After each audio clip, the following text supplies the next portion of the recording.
ndax bi sonal nañu lool wax dëgg fa yàlla. parce que boo xoolee génn nañ suñu kër yi pour ñu dëkk sax problème la. tekk ay njirim gisuñu seen baay. ndox bi daaneel néeg bi yàq néeg bi yëpp. école la ñuy nekk wala ñu dem àbb këru jàmbur yi ñu nekk si. si noonu la ñu dund dara amul suñu bagage yu bari yàqu na amuñu ku ñu jàppal. ñun nag fondation dafa am loo xam ne moom la ñu gëm saa suñu yeewoo dañuy ne nan lañ mën a des pour amal njëriñ askan wi.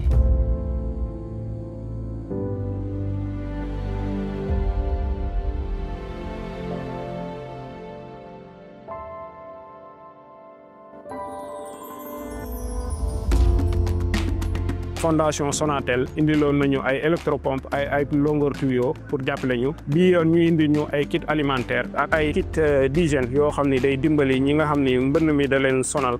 saaku ceeb 25 kilos dugub ndox diwlin suukar saabu ak eau de javel yoo xamante ne dañ ko paqueté jox si sinistré yi ku ne.